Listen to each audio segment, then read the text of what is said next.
हे मॉइश्चरायझर लावायचं 2 नंबरला. Second step moisturiser. थर्ड स्टेपमध्ये प्रायमर यूज करायचं. आता आपण हे फेस वॉश केलं, आता हे मॉइश्चरायझर लावायचं असं. हां, नंतर प्रायमर लावायचं.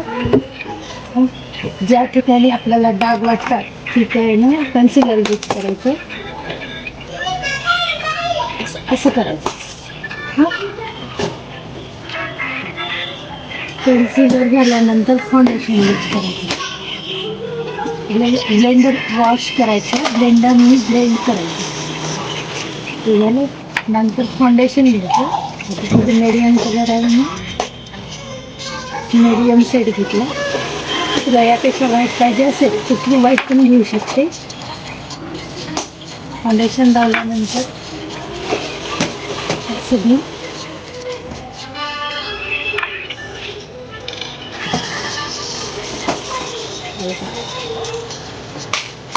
ब्लेंडिंग करायचं.